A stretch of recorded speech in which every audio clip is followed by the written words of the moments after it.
When you save on auto insurance for driving safe with USAA Safe Pilot, you'll feel like a big deal, even in a traffic jam. Save up to 30% with USAA Safe Pilot. Restrictions apply. Welcome to the first episode of Talking Mopars. I felt that it was only fitting that on the launch of this podcast, I tell the story behind the launch of one of the most influential Mopar muscle cars of all time, the 1968 Plymouth Road Runner. We're also going to discuss a little SEMA 2019, my project car pick of the week, and we're going to briefly discuss the idiot who crushed a 1970 Dodge Charger because the internet made him mad. We'll also talk a little bit about the podcast and take a forward look at what you can expect from it. I am your host, Chris Albrecht, better known as the Mopar Hunter, and this is Talking Mopars.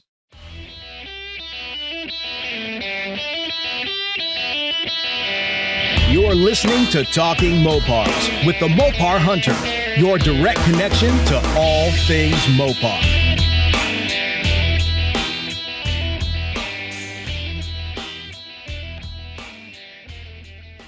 We are firing on all cylinders here at Talking Mopars, and I'm excited. I'm excited because this podcast is a new venture for me. I started a little Facebook page called the Mopar Hunter 4 years ago in the summer of 2015. I did it just to share my love of Mopars, and eventually I guess I should probably start off by saying that I am obsessive compulsive when it comes to looking at cars for sale. If you see me looking at my phone or on the computer, 9 times out of 10, I'm looking at cars that I can't buy. If I'm being honest, ever since I was a kid, I was addicted to it. You know, I was like, when I saw Joe Dirt, the movie, and he was looking at Auto Traders, I was like, dude, that's me. That's me. That was me as a kid. I used to have stacks of Auto Traders. I'd buy the old Car Trader. You guys remember Deals on Wheels? I bought that magazine too. Anywhere I could see cars for sale, I would be. You know, I had my dad and I would go to car dealerships and just, like classic car dealerships and just look at cars, talk cars. It was one of my favorite childhood pastimes, going to car lots with my dad and just looking at cars. And that followed me all the way into adulthood, because when Craigslist came out, it sounded and looked like a joke. I was like, Craigslist? What? And once I went down that rabbit hole, I was like, oh, wait a second. You mean I don't have to pay for this like Auto Trader? And it's free? And okay. So down the rabbit hole I went, and I became obsessed with looking for Mopars nationwide. And it got to the point where it was consuming so much of my time. I was like, well, I guess I better share this with people, because my wife can only handle so much Mopar talk. You know what I mean? She can only handle so much. I'm annoying. When it comes to Mopars, I'm annoying. I'm sure all my non-Mopar friends are like, God, this guy with this stupid Facebook page, he never shuts up about Mopars. And for those of you guys listening, deal with it. So yeah, I started the page and started sharing these cars that I was finding. And the next thing I know, I have 100 people that like the page. And 100 turned into 500, and 500 turned into 1,000, and 1,000 turned into 5,000, and 5,000 turned into 10. And now we're pushing 25,000. 25,000 people that follow a page I started sharing Craigslist ads. I think that's remarkable. And I appreciate every single one of those people that are real, because I know some of them are fake. And I thought it would be fun to start a podcast about Mopars. Because being a podcast listener myself, I listen to a bunch of different podcasts, and I really like the automotive podcasts. There's only one problem. I could not find one that talked about Mopars all the time. I've consumed probably every Mopar-related episode there is in the world of podcasting. So once that well ran dry, I realized, okay, I'm going to have to do something about this. And I thought it would be fun. So here we are, Talking Mopars, the podcast. And, I created this podcast to be your direct connection to all things Mopar in the world of podcasting. So that if you listen to podcasts, maybe you're new to podcasts, welcome. They're fun. They help your day go by faster. I listen to podcasts all day at work. They help my, 10, 11-hour days go by real quick. And if you're new to podcasting, welcome. We're happy to have you. Enjoy the content and, participate. This podcast is going to be a platform not only for me to talk Mopars to you, but I want to hear your stories. If you have a compelling Mopar story, whether it's an old racing story, maybe you have a great story about saving an old Mopar or finding a Mopar in a field, talking the guy out of it, maybe you've been working on a project car for 10 years and it's finally done and you took it to your first car show this summer, and you won a trophy. Cool stories. I want to hear them. You can reach out to me at talkingmopars.com. That's the website for the podcast where you can listen to the podcast. All you got to do is go to talkingmopars.com and press play. You can download the episodes. You can see where you can subscribe to the show. I'm trying to get this podcast available in as many places as possible.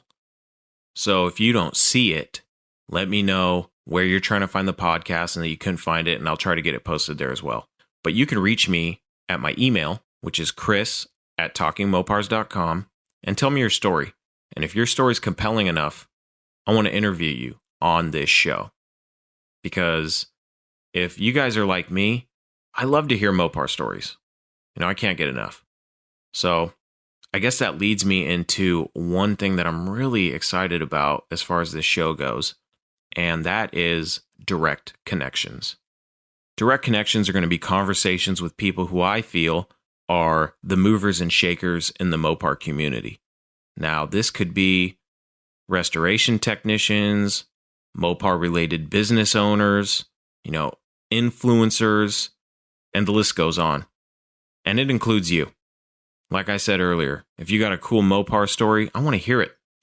I'm going to tell mine, you're going to tell yours, and we're all going to be entertained. Because that's what this is about. If you're entertained by Mopar stuff, this is the show for you. Let me tell you. I will disclose that I am not a professional speaker. You're going to hear ums. You're going to hear ahs. All sorts of stuff that you probably shouldn't be hearing on a broadcast. But that's okay. Because I'm not perfect. Like my Mopars. They're not perfect either. So if you're looking for that, you get out. No, I'm just kidding. And there's one. So moving on. The premise of this show, like I said, is to be about all things Mopar. So we're going to cover from the forward look all the way to the modern era of today. No Mopar left behind. We're going to talk, 80s turbo Mopars. We're going to talk tin grill Dodge trucks. If you don't know what a tin grill Dodge truck is, look it up. Get in the fold. I think, hey, listen, I didn't want to mention this on the show. Not this early in the podcast, but let me tell you something. All you C10 guys, watch out. Because the swept lines and the tin grills, we're coming. Mark my words. In the next few years, the old Dodge truck movement is going to grow. And pretty soon, the C10s are going to have some competition. I promise you. I promise you. There was a couple swept lines at SEMA this year that, and I'm a Mopar guy, so I'm biased, but I think they stole the show. One of them was the swept line that Mopar brought, the low liner. That thing, man, that thing was cool. I'll tell you that. 5.9 Cummins swap, 6-speed, tilt front end, air ride suspension, beautiful paint, fully shaved, because that's how we like them. That truck was a work of art. Another notable mention would be, you guys probably saw the other swept line. It's a little patinaed out. It's owned by @Slammed. SEMA_64s on Instagram. That's a beautiful truck. If I had to rank them, the only reason why I would rank the Mopar truck higher is because they had me sold when I found out that the bed that they put in, this is how stupid I am. When they put the bed of a newer Ram in the old swept line, I was like, oh, what a cool detail. That kind of stuff I think is awesome. That there was so much done to that truck. When it comes to SEMA, you get some builds that are kind of but builds like the Lowliner and Slam 64s, those swept lines, man, whew, they're game changers. I'll tell you that. I know that there's a lot of truck builders, a lot of C10 guys, a lot of F100 guys that saw those trucks and they were like, oh gosh, here we go. We've got some competition. So, sorry fellas, it takes a Mopar to catch a Mopar. So, we'll see you at the finish line. You know what I mean? But in all seriousness, SEMA 2019, there was a lot of cool Mopars there. Another notable mention, Speedcore, that Hellcat Charger, the carbon fiber, all-wheel drive twin turbo, 1,500 plus horsepower Dodge Charger. I saw a lot of jokes about it like, oh, hey, has that one got a cage in it? Does it got harnesses? Because of the whole Kevin Hart thing, he had a Speedcore. He bought the Speedcore CUDA. And I'm sure you've all heard the story.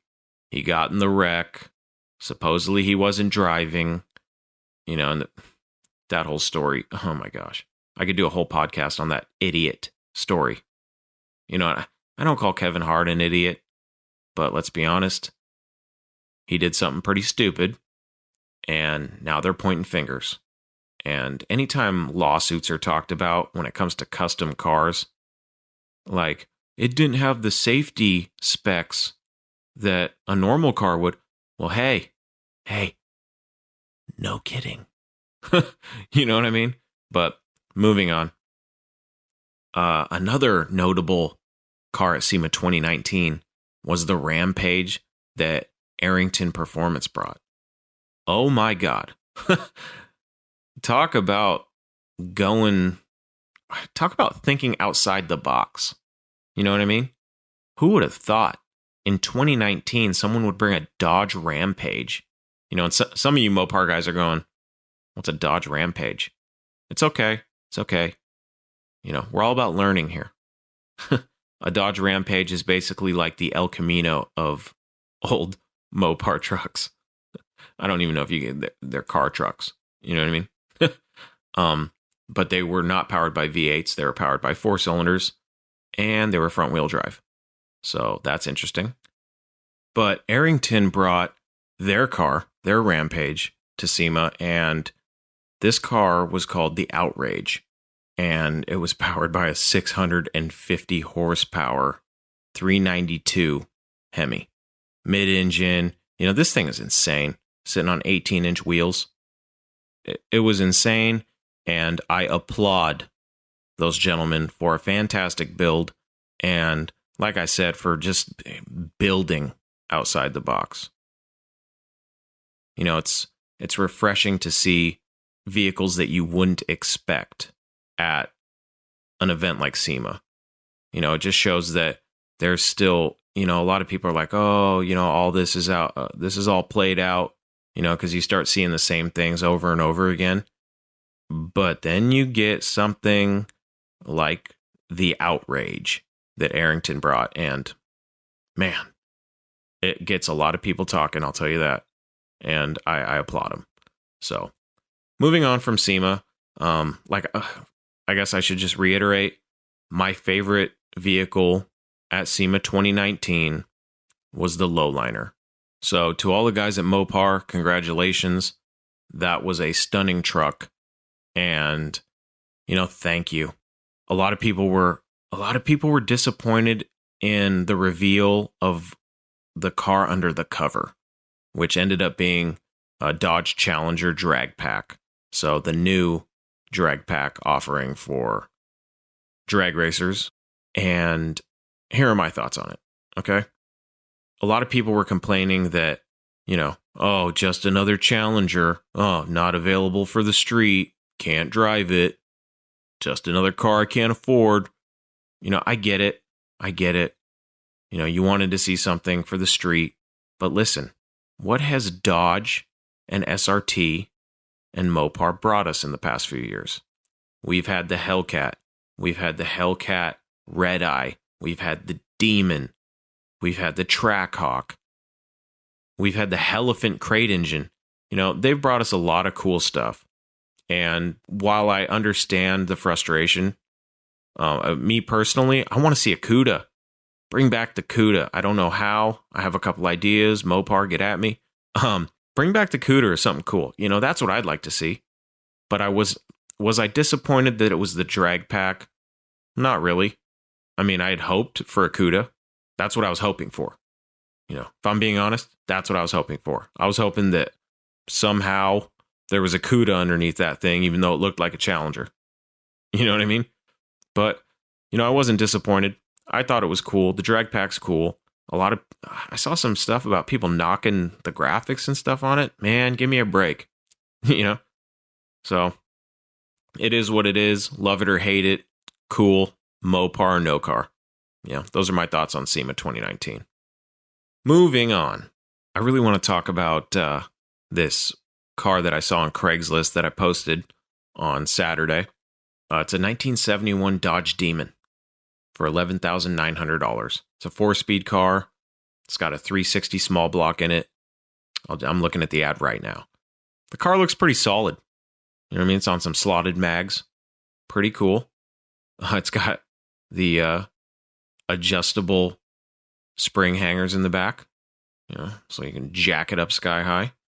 But 360 small block, 4-speed manual transmission, power steering, manual brakes, headers, dual exhaust, runs, drives, stops, very solid, no major rot, always stored indoors. They always say that. Pulled out of a collection of Mopars that have been sitting in the garage for many years. They always say that. Recent oil change and new starter. Needs very little to be roadworthy. Transferable registration in hand. Possible trades for cars and trucks 72 and older GM or Mopars. $11,900 firm. You might be able to get this car for $10,000. I like solid Mopar projects that are close to running and driving. For some reason, I never buy them like that. I don't know. This car spoke to me. I thought it looked cool. It's black on black. It appears to be the original color. I'm not quite sure. I'd have to see it in person. It's so hard to tell in these pictures sometimes. But the car looks fairly solid.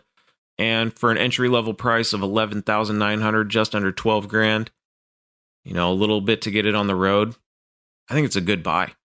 And there's probably a lot of people out there listening right now that are going, $12,000 for an A-body? Hey, they're only getting more expensive. This is not 1985 anymore. We have to remember that. I have a 1969 Dodge Dart project car. I bought it for $1,500, no motor, no transmission, barely any interior. The front seats were gone. I had a back seat, no carpet. One of the door panels was missing. I'm gonna talk about that project car in another episode, but I paid $1,500 for that car, and I've been gathering parts for it ever since. And believe it or not, I'm getting close to that, 5-figure mark. That's insane to me. I'm thinking to myself, how long have I had this car? Okay. How much money do I have into it? Okay. All right. Well, we've gone too far now to sell it. So, $12,000 for a car that by all, initial appearance, it looks solid enough where I'd be like, okay, I could probably have this car running and driving safely on the road for about an extra $1,000. So you buy the car at, we'll say, $11,900. You're looking at just under $13,000 for a running and driving Mopar that you can enjoy. That's a good deal if you ask me. But, I've looked at thousands of these cars, and I don't see the prices getting any cheaper, and they're only going to get more rusty the longer they sit outside. So if you find one that looks solid for a decent price, as long as you're not, if you're in the flipping game, that's a whole different ball game. You're flipping cars. That's where you get into the, ROI, the return on investment. How much are you going to put into it? How much are you going to get out of it? That kind of way of thinking, you got to find the right cars for that kind of stuff.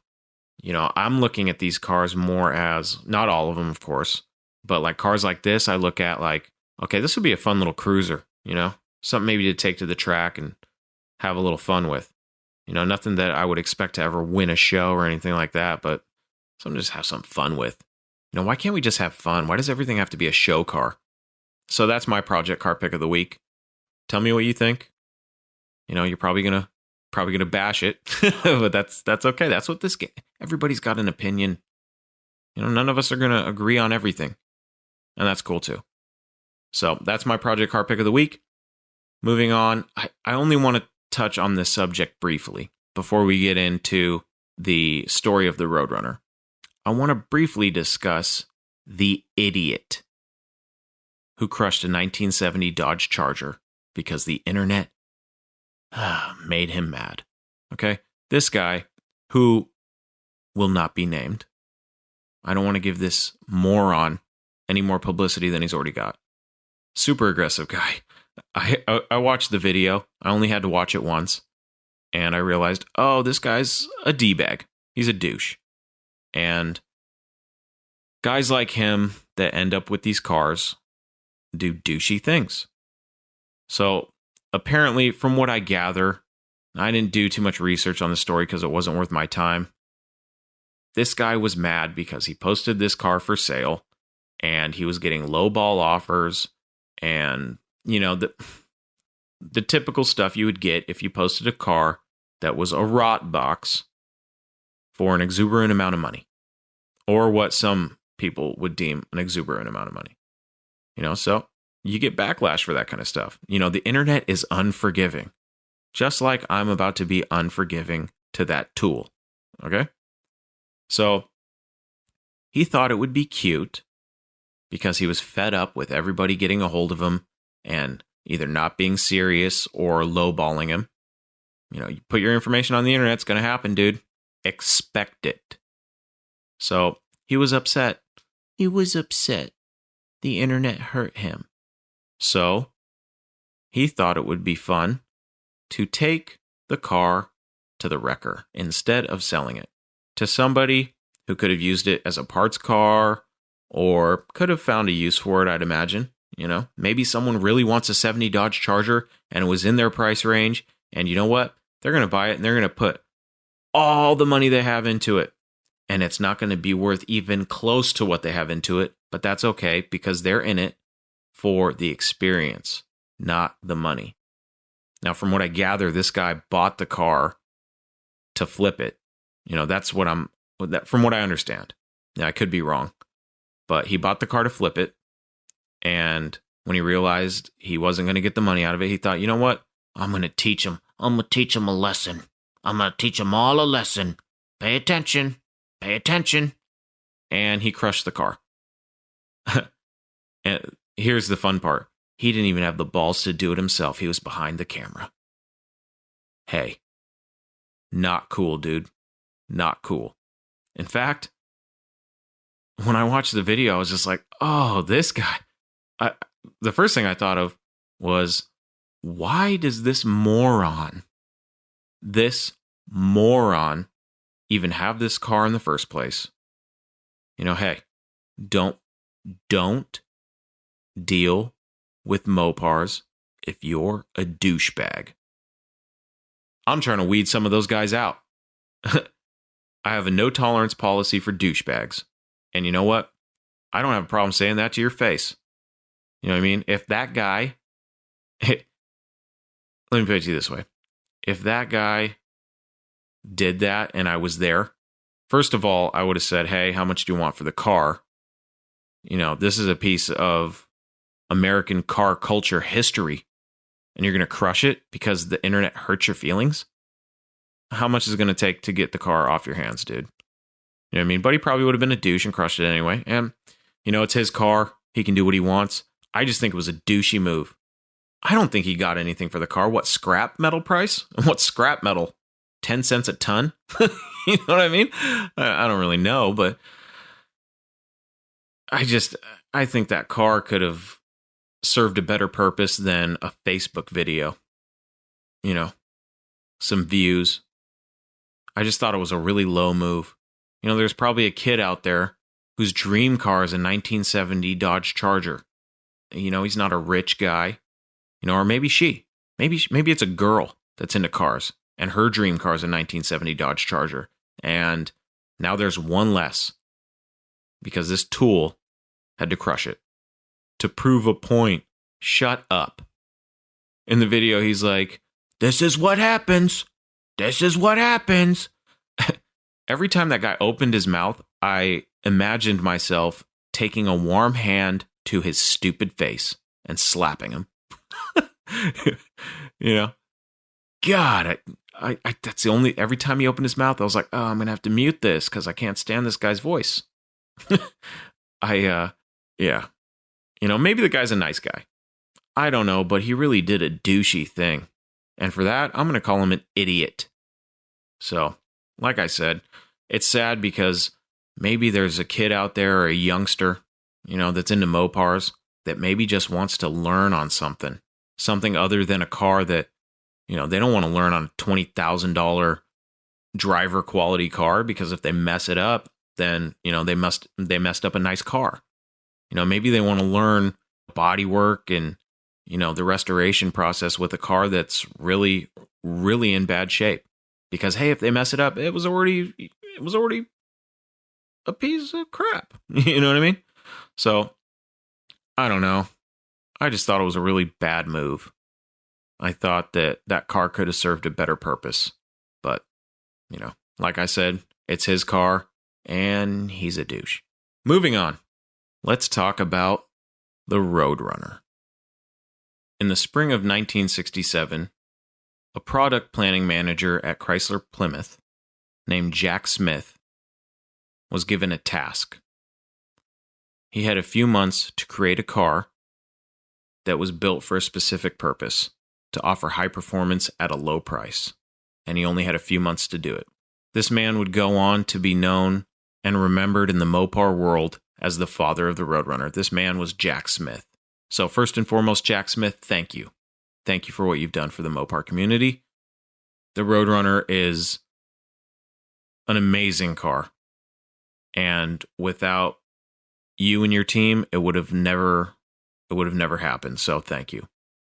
Jack and his team pulled off in a matter of months what I consider to be one of the most impactful launches in muscle car history, the birth of the Road Runner.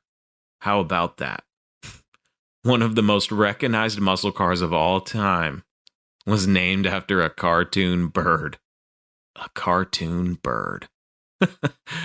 It sounds ridiculous, but it ended up being the perfect name for the perfect car. So, it was spring of 1967, and for the 1968 product lineup, Chrysler wanted to create a low-budget performance car to attract youthful buyers. So, you know, the whole high-performance, low-price, they wanted to get the attention of the younger buyers because, you know, when you're talking about performance cars, you're looking at the top-of-the-line vehicles at the time. You know, and a lot of the young kids, they didn't have that kind of money. You know, so Chrysler wanted to aim towards getting those, you know, that's their target market were these kids.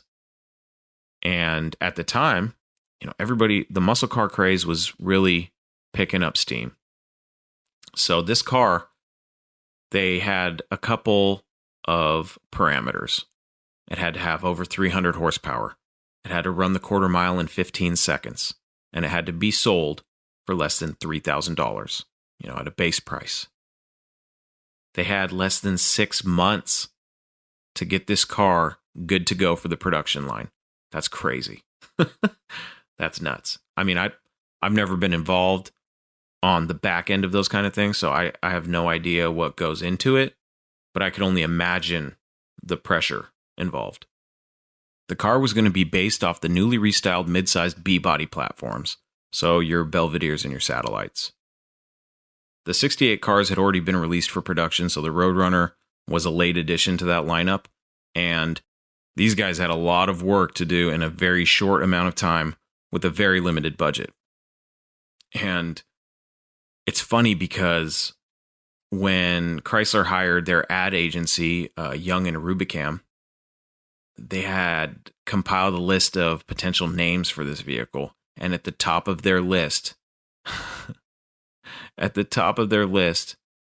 they had La Mancha. La Mancha. Thank God. Thank God that Jack and his assistant Gordon Cherry already had a name that they were bringing to the table. So La Mancha was quickly thrown out and Road Runner would take its place. Now, Gordon Cherry, Jack's assistant, actually came up with the idea to use the Road Runner name while watching cartoons with his kids. He realized that the car that they were planning shared similar characteristics with the Road Runner cartoon bird. It was fast, it was unbeatable, and it could stop on a dime. So without hesitation, they reserved the name with the Automobile Manufacturers Association, the AMA, which means that no one else could come up and steal the name. So it was theirs to use. Once they had the name reserved, they reached out to Warner Brothers, and after a 6-hour meeting, they struck a deal somewhere in the neighborhood of $50,000 for the rights to use the bird. They had some negotiating leverage on Warner Brothers because they had the name already reserved, and the Road Runner name wasn't actually intellectual property of Warner Brothers because they didn't actually make the bird up. They only created the Road Runner character. So Chrysler was simply negotiating the use of the imagery of Warner Brothers' cartoon bird because a Road Runner is a real bird. So they really had no negotiation leverage as far as, well, we're the only ones, it's our way or the highway. Chrysler said, hey, we can take the name still. We just would like to use your imagery. So they struck a deal, and, the rest is pretty much history.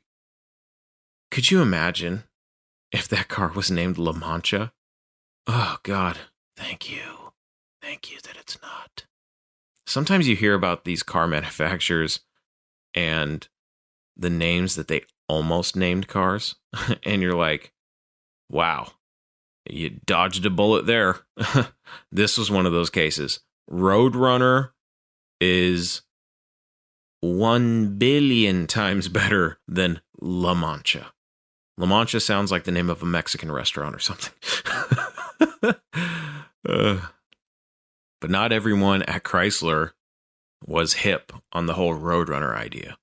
Enter Dick McAdam, Chrysler Plymouth styling director. Apparently, at one point, he said, before the Road Runner went into production, he said, nobody will ever put a cartoon bird on one of his cars. And that kind of sums up how ridiculous the whole thing was in the first place.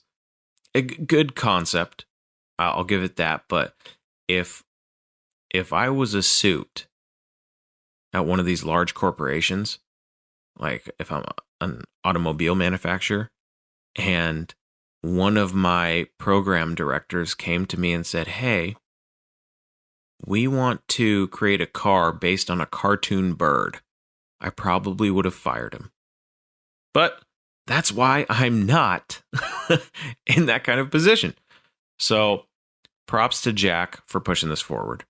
So, if I had to say anything to Dick McAdam, I'd probably say, hey, how'd that work out for you, Dick? Because the Road Runner was a success. But that hasn't happened yet. It worked out pretty good because Dick McAdam eventually became open to the idea and actually picked out the image that would actually be used on the car. My only gripe was that he picked the black and white drawing, which was most likely the lamest sample of the stack of drawings that they got from Warner Brothers. So he picked the lamest one. It's like, come on, the black and white one, dude? Talking about cartoons, but thankfully in the following years, they fully embraced the Road Runner character, and the full color versions eventually ended up on the Road Runners. Originally, the decals were going to be placed in the glove box with installation instructions since it wasn't a big hit with McAdam. But during a preview of the 68 model year cars for a small group of dealers, Jack had somebody from his staff throw some impromptu decals on the pre-production Road Runner behind the higher-ups' backs. It wasn't supposed to have those. So it ended up being a success, and they made the decision that day to put the decals on the car at the factory. So quick thinking on Jack's part, and we all got the bird that we know and love today. So for power, the Road Runner came standard with a 335 horsepower 383 that was unique to the car since it used a 440 camshaft from the 440 Super Commando of the GTX, just for that little extra oomph. And I believe they added a little bit more compression as well. The only engine option available for the Road Runner, besides the standard 383, would cost $714. It's a lot of money back then if you consider the fact that the car was supposed to be sold for under $3,000 as a base price. But if you were to spend that $714, you'd end up with the legendary elephant, the 426 Hemi, under the hood.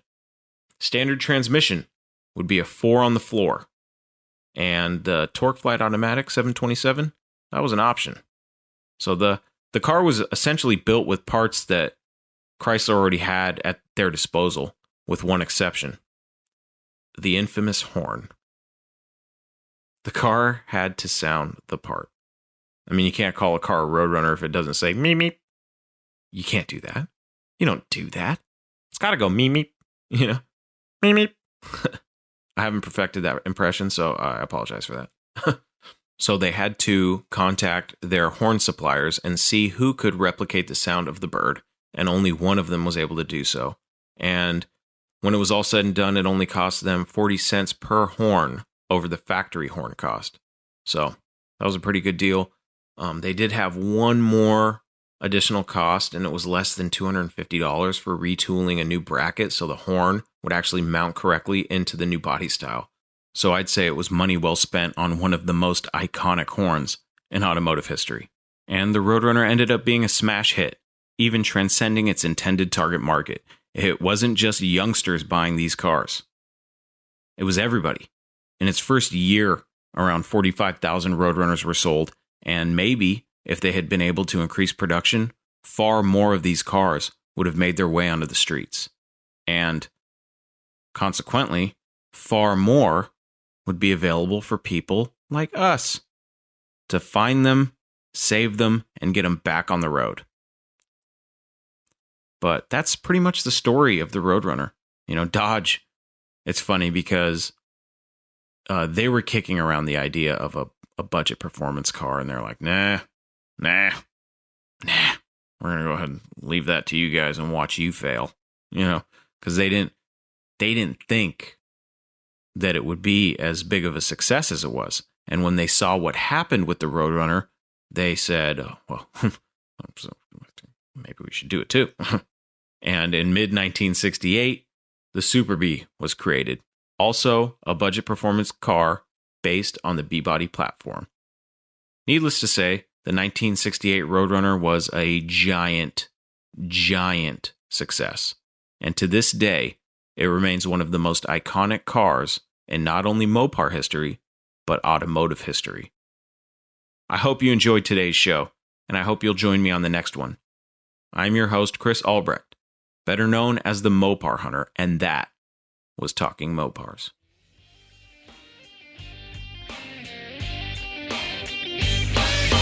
Thank you for listening to Talking Mopars, your direct connection to all things Mopar. Until next time, remember, no Mopar left behind.